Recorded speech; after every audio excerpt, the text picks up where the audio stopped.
A consultoria Datagro e a AG Resource Brasil apontam aumento de 2% na área plantada de soja, como a gente está falando aí, plantio que deve começar em algumas regiões agora no mês de setembro. Contudo, o setor relata margens não tão boas para os agricultores e crédito apertado, o que deve então impactar nessa área plantada. O Maurício Buffon, que é presidente da ProSoja Brasil, diz que o momento é de incerteza exatamente devido a essa disponibilidade de crédito para os produtores. Vamos ouvir. Safra 25-26 chegando, a semeadura muito próxima, mas ainda estamos com um grande problema de crédito na agricultura. Segundo os dados de algumas consultorias, temos aí cerca de 1,2% a 1,4% de aumento de área produtiva de soja nessa safra, um dos menores aumentos dos últimos 20 anos de área de soja no Brasil, mas devido à grande falta de crédito. Plano safra muito aquém do que precisava e os produtores muito preocupados ainda para arrumar crédito para suas áreas já consolidadas.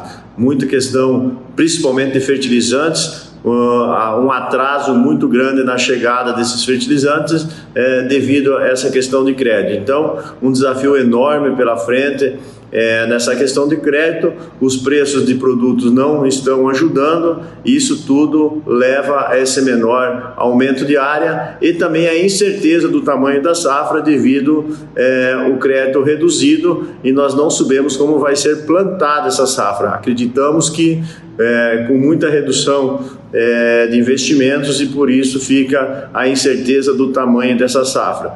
Aliada, essa questão da geopolítica global, onde esses tarifaços aí indiretamente vem atingindo o produtor de soja, devido aí às carnes estarem nesse tarifaço, isso impacta aí sim a cadeia de soja. Então, um desafio enorme, uma safra desafiadora ainda para o produtor brasileiro. Para avaliar esse cenário, nós vamos conversar com o Renato Serafim, que é conselheiro do Comitê Estratégico Soja Brasil, conhecido como SESB. Renato, bem-vindo ao Hora H do Agro. Obrigada aí pela sua disponibilidade. A gente está vendo que as consultorias do setor, elas estão prevendo, então, uma área plantada aí, um acréscimo entre 2%, 5%, mas os produtores, a própria ProSoja, diz que isso não deve ocorrer por falta de crédito, por conta desse fôlego financeiro do produtor em investir, então, na ampliação de área. O que você tem acompanhado? Gostaria de entender um pouco a sua visão enquanto conselheiro do SESB. Essa expectativa de ampliação de área é real? Está tímida mesmo? O produtor está preocupado com crédito mesmo? Queria entender um pouco a sua avaliação e obrigada de novo por estar aqui com a gente. É um prazer estar com vocês aqui. Eu vejo algumas oportunidades para o agricultor brasileiro, né? Eu vejo esse receio do agricultor plantar também. Eu acredito que não vai passar desses 2%. Essa é a menor expansão de área que nós estamos vendo desde 2005, 2006. Então, seria uma expansão aí em torno de 400 a 600 mil hectares. É bem modesto. Mas tem alguns fatores que podem agravar isso, né? Acho que os custos para o agricultor estão maiores, né? Você teve um custo maior de fertilizante, você tem um custo maior aí de defensivos e sementes também, que vai fazer com que o agricultor tenha uma rentabilidade menor, uma incerteza até regulatória, né, com essa parte de moratória da soja, essas discussões de moratória da soja, isso dá uma insegurança jurídica para o agricultor, ele fica com medo de investir. O clima, né, eu vejo o clima muito ainda incerto, né, alguns falam de laninha, isso pode ter um impacto para o agricultor também. Vamos ter problema logístico, o aumento de custos, a falta de infraestrutura do Brasil pesa para o agricultor, mas ao mesmo tempo eu vejo alguns alertas positivos, né? Então eu vejo a expansão do biocombustível, a expansão do óleo diesel, da taxa de óleo diesel vai fazer com que o agricultor vai fazer com que o mercado de soja se expanda. As exportações do Brasil, né, nós vamos ter que aumentar esse protagonismo de ser o maior exportador global ainda.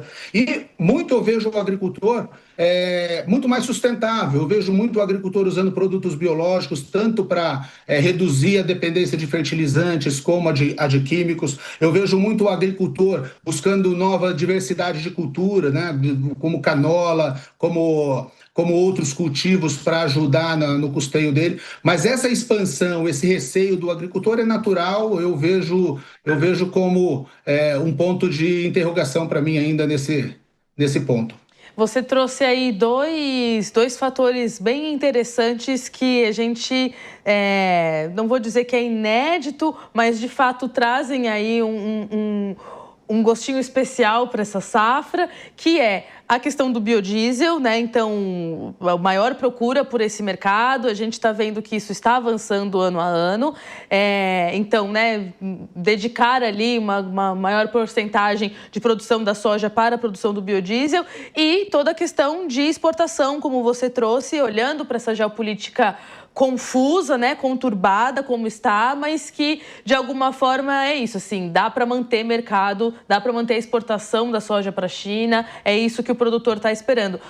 De alguma forma, dentro do que vocês acompanham, dentro do SESB também, eu sei que você está relacionado a várias companhias também do agro, circula muito nos bastidores. Vocês acreditam que, de alguma forma, esses dois fatores, né, a possibilidade favorável de mais exportações, uma exportação sólida para a China e a procura do biodiesel, então, podem ser dois fatores que façam o produtor olhar o copo meio cheio, embora os desafios estejam dados aí, como você citou? Eu sou otimista por natureza, né? Eu vejo que nós não vamos ter preços de soja como nós tivemos anos atrás, soja 200 a 190 reais, né? Os preços das sojas vão estar estáveis e o agricultor vai ter que investir muito em quê? Ele vai ter que investir muito na eficiência dele. O agricultor ele vai ter que ser muito mais tecnológico, ele vai ter que conseguir extrair da mesma quantidade de terra mais produção. Por isso até que essa redução da área plantada, nesse momento de cautela, vai ser muito bom, porque vai fazer com que o agricultor, em vez de expandir a área, ele se concentre em aumentar a tecnologia dele. Então o agricultor tem que começar a investir mais em tecnologias de agricultura de precisão, em novos produtos, em novos cultivares, e ele saiba que vai ter o mercado. E independente dessas crises internacionais, o mercado vai consumir soja, nós vamos continuar sendo um grande exportador. E o fato da gente começar a ter mais uso de óleo de soja no biodiesel vai ser compensatório, assim como as usinas de etanol estão facilitando muito o escoamento do milho, que está fazendo com que a safrinha aumente. Então, essa combinação de safra de soja, safra de sojinha, de milho, tendo um mercado interno e as exportações crescentes, pelo menos o mercado não vai faltar. Eu não vejo grandes quedas de preço para o próximo ano, mas um conselho para o agricultor aqui é investir em tecnologia, é fazer mais, né, com menos, fazer mais na mesma área e investir muito em aumentar a produtividade. Hoje nós temos tecnologia para isso. Mas como, então, encerrando, perguntando para você, né? Como investir em tecnologia se a reclamação, a gente tem aí a fala do Maurício Buffon, presidente da ProSoja, é exatamente, né? O momento é exatamente de uma reclamação por conta de falta de crédito, por conta de juros altos. Como que o produtor investe se muitas vezes o custeio da safra por si só já está difícil? Como que você acredita que seja, então, possível equilibrar isso em um momento em que o produtor, mesmo que ele espere um pouco depois de setembro para, né, fim de vazio sanitário, né, plantio em outubro, mesmo assim, ele já se planejou, né? Ele já comprou esses insumos. Sim. Então, como equilibrar esses pratinhos, Renato?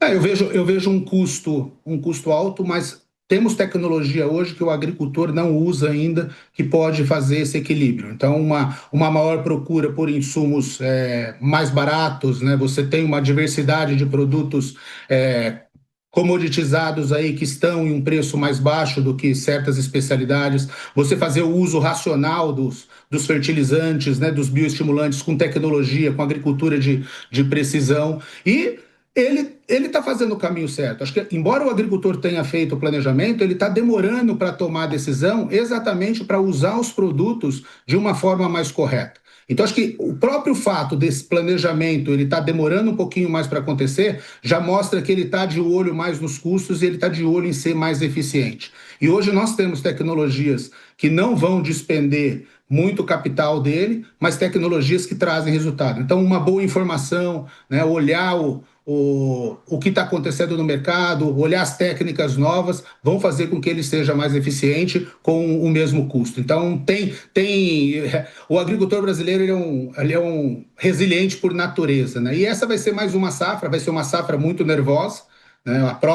O próprio ânimo de ele plantar menos está nos mostrando isso, mas eu tenho certeza que ele consegue ter ferramentas e ele consegue, com as tecnologias que nós dispomos hoje, de fazer uma grande safra.